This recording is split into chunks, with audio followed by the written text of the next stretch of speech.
action. All right.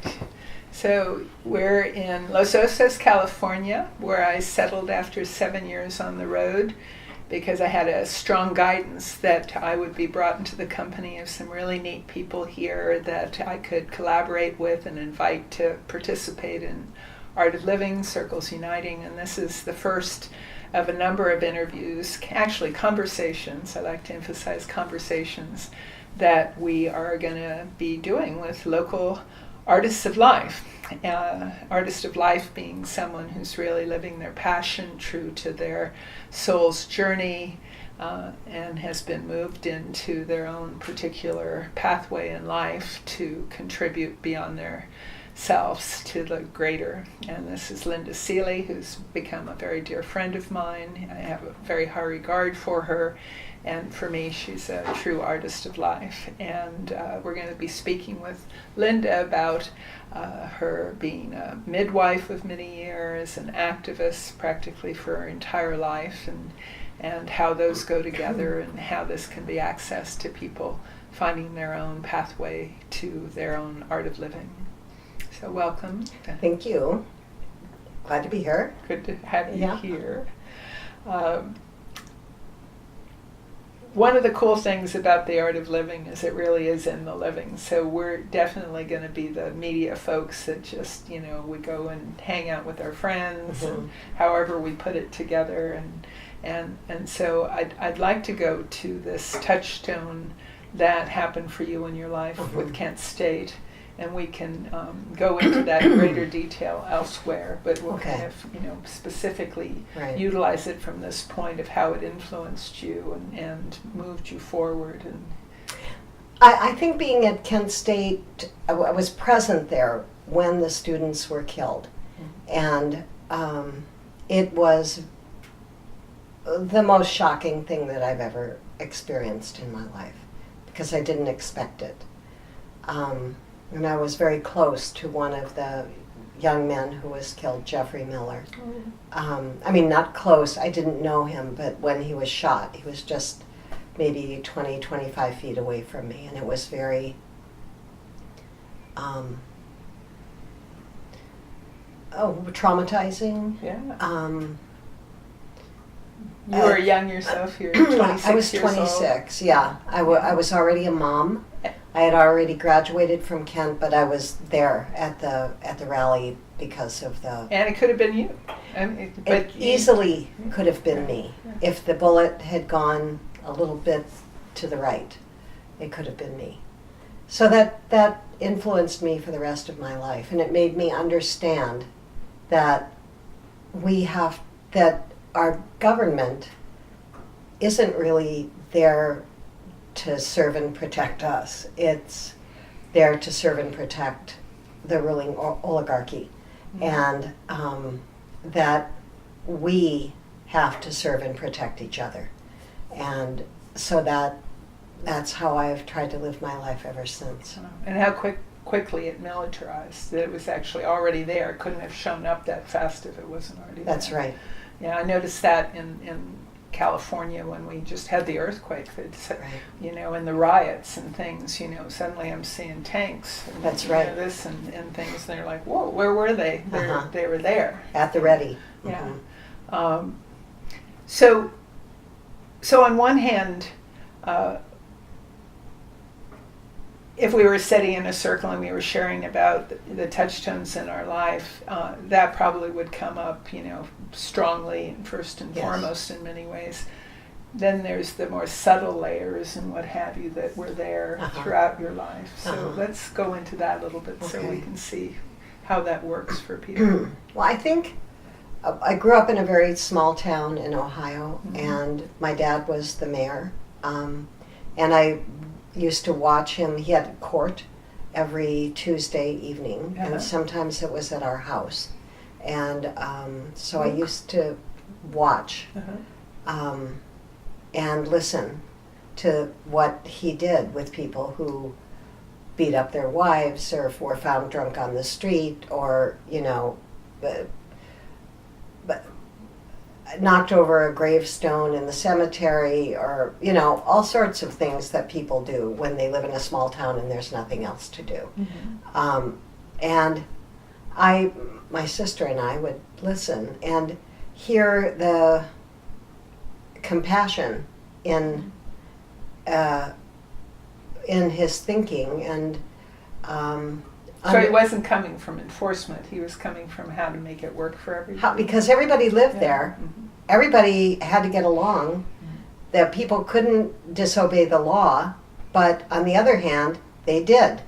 And he wasn't going to send them away to prison. I don't think he could anyway. He didn't have that authority. But he could make them go pick up trash, for instance, or he could make them go help an old lady, or things like that, which he did.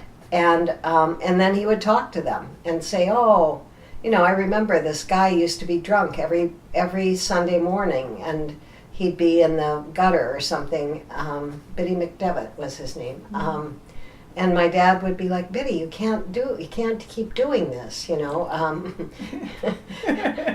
gotta cut down on the drinking." So that was a fun and interesting way to learn kind of about compassionate justice, that worked for the community. So that was very big in my life, actually. It was very influential. I had that in my life, too. There was an atmosphere of my parents and their life of contribution and service in the community. And it wasn't like, you should do this. Right. It was the way of life. Right. It's how you lived your life. Yeah. And Midwestern parents, too, actually. Yeah, that has something to do with it. Yeah, the heartland. And you have to, I was related to half the people in the town. And so I couldn't get away with anything, because every time I tried to do something, somebody would call my mom and say, "That Linda girl. You know what I saw her doing?" Yeah. Kept you. But, in my experience, if you're raised with a certain kind of understanding of principles and that we're all connected, which is a strong value that we have, and awareness that we were given. You're not doing something super special to show up for people. It's That's simply right. It's the fabric of That's things. right. It's what's expected. Yeah, and it's also just what's lived. Right. And so I've found, being out so much with people, it was surprising to me, but then the more I saw it,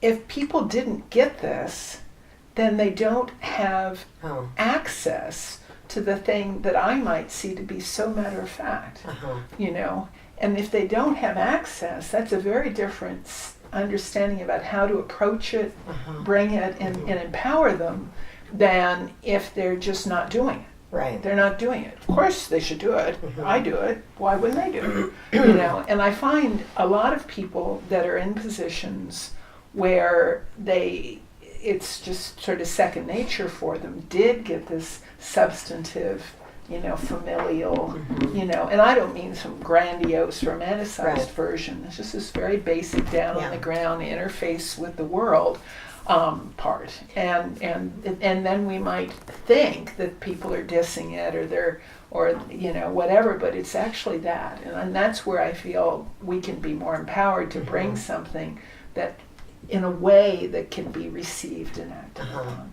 So. Like that book. Remember that book, Everything I Needed to Know I Learned in Kindergarten? Right. Yeah. Right? Yeah. Pick up after yourself,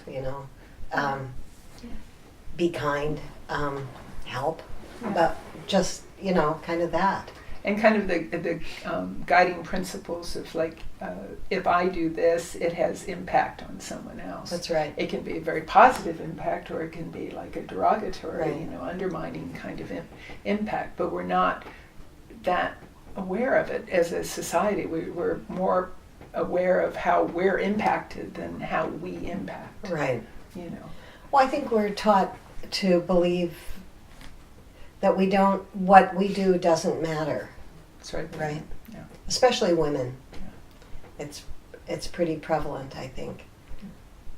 And it's reinforced. And it's reinforced. You know. Uh-huh. I got up at the, it's a storytelling group here in San Luis Obispo, and the subject was banding together, and I felt, as I stayed with the topic, that I would speak about the relationship that I have with my mother, in part because I feel it's a less highly regarded relationship than one of a husband and wife in our society.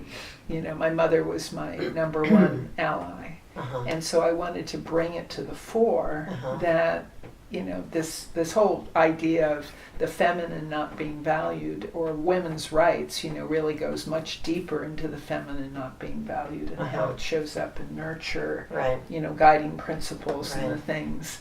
And no wonder we don't regard it at the height. I mean, this has been going on for thousands of years, but in the immediate, we're just so into this doing progress for progress' sake that we skip over this foundational feeling world that gives people a feeling of connection and everything.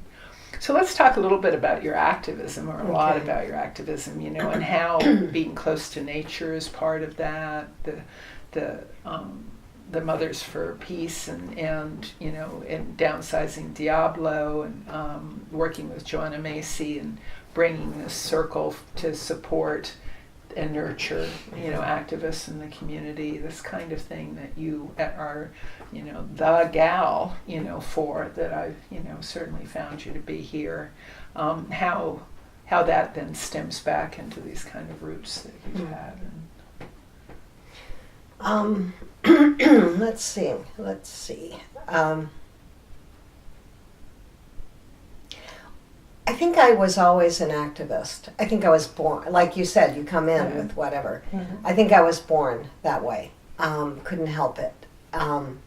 And I was drawn into, I had a job working with, after college, working with Black youth and white youth and helping them understand each other. And then Kent State happened, and then I moved to Minnesota. I had a baby. I had my daughter when I was 23, and I had a really bad birth. It was very brutal, and it was very shocking to me that I would be treated the way I was treated in that birth. Because I thought I had read a lot of books, and I thought I knew what was going on, but I didn't know anything about what was going to happen to me.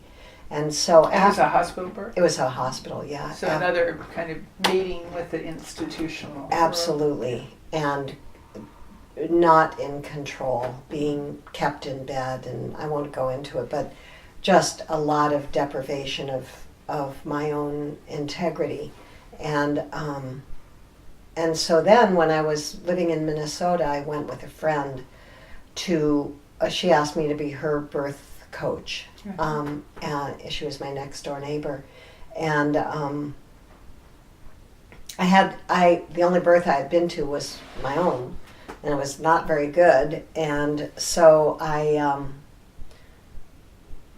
went to classes with her and blah, blah, and then went to the birth, and she had a midwife at this birth in the hospital in Minneapolis. And I was hooked. I was like, oh my gosh, that's what I want to do. Because I saw that the way the midwife treated her, the gentleness and yet her expertise, and her way of, allowing things to happen, and yet keeping a watchful eye and not interfering too much. And I saw that was the way that babies come into the world well. And so I decided to do that.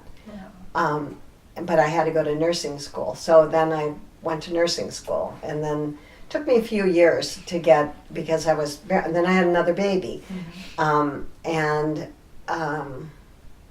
With a midwife.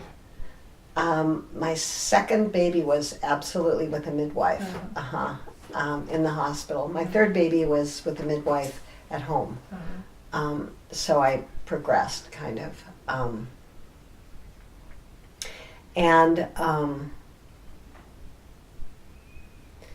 And then I started being a home birth midwife when I was after I graduated from nursing school. There was a doctor in Minneapolis who used to come. I was studying midwifery in a self-study group. That's how you did it back in the day. Okay. Women would gather together and study midwifery, read and bring experiences and all that. And was that like the whole history of midwifery? Yes, it Wow. was.